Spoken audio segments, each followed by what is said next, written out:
స్థానికంగా స్థానికంగా అయితే కొద్దిగా అనవసరాన్ని ఎక్కువ పనులు చెప్తారు. ఆ పనులు తగ్గించుకోవాలి. అందరూ కలిసికట్టుగా పని చేసుకుంటే గ్రామీణ ప్రాంతాల్లో ఏమి ఈరోజు మన వల్ల ఎకరాల ఆక్రమించుకొని లేకపోతే పట్టా చేసుకొని ఈరోజు ఉన్నటువంటి వాళ్ళు 20 ఎకరాలు 30 ఎకరాలు 50 ఎకరాలు ఆ పక్క మంది మీకు తెలుసో తెలియదు. కాశీనారాయణ మండలం కోడి చెప్తే తెలుస్తుంది. చిన్న తోటలు జామాల తోటలు వేసుకుంటారు. కానీ మనకి ఒక ఎకరం భూమి ఉందా? ఎకరం భూమి ఉంటేనక ఏం ఇబ్బంది లేదు.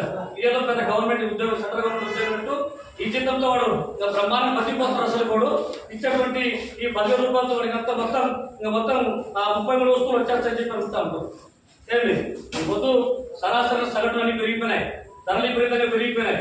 ఏం కొనేటట్టు లేదు, ఏమి తినేటట్టు లేదు. నాగులు నాగని చెప్పి ఒక ఆయన పాట పాడాడు.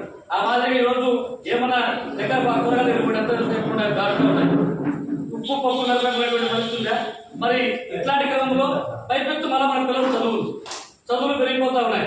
మనకు కూడా ఆశ ఉంటుంది కదా, ఎప్పుడు మనం ఇట్టే మన బట్టలు బతకాలా, గ్రామ సేవలు ఉండాలా, నా కొడుకు కూడా ఆ సీట్లో కూర్చోవాలనేటువంటి ఆలోచన మనకు ఉంటుందా? మా తాజాగా సీట్లు నా కొడుకు కూర్చోవాలని చెప్పి ఆలోచన మనకు ఉంటుందా? రావాలి ఖచ్చితంగా. అందుకోసం మనం చదివించడం ప్రయత్నం చేస్తా ఉన్నాం. ఆ చదువులో కాసిన డబ్బులు మనము అప్పో సప్పని ఈరోజు బతుకుతున్నటువంటి నేపథ్యం. కాబట్టి ఇట్లాంటి ఉన్నటువంటి క్రమంలో మనం కూడా ఖచ్చితంగా ఇంటి స్థలం కావాల్సిందే. లేకుంటే మనం ఇక్కడ ఈ నియోజకవర్గ కేంద్రంలో అడిగాడు అసలు మనం ఆర్టీఓ అడుగుతాం. మొత్తం ఈ భద్రటం లేకపోతే చుట్టుపక్కల నియోజకవర్గంలో మొత్తం ఎంతమంది ఉంటారు? ఒక 300 మంది ఉంటారా?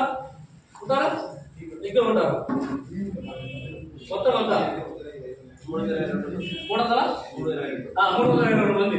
అంటే 322 మందికి ఇచ్చే స్థలం మీకు లేదా? భద్రటం లేదా? వస్తుగా ఉంది. మేము చూపించాం. కావాలంటే అడుగుదాం, తప్పేముంది. ఒక నియోజకవర్గ కేంద్రం ఉండకూడదా? అది అడిగితే ఒక ఆయన తహసీల్దార్ ఒక ఆయన పడ్డాడు. అట్ట కుదరదు, ఆ మండలంలో ఇచ్చేస్తాం వాళ్ళని చెప్పుకుంటారు. ఆ మండలంలో అట్టూరు మండలంలో 50 రాసిచ్చే ఆ నాగేశ్వరం ఎప్పుడు కాపురం చేరాడు. ఆయన మఠం మండలం నలుగురు పాటికాలు ఇచ్చే ఏడు కాపురం చేరాల్సిన. కాబట్టి ఇట్లా కాదు కదా.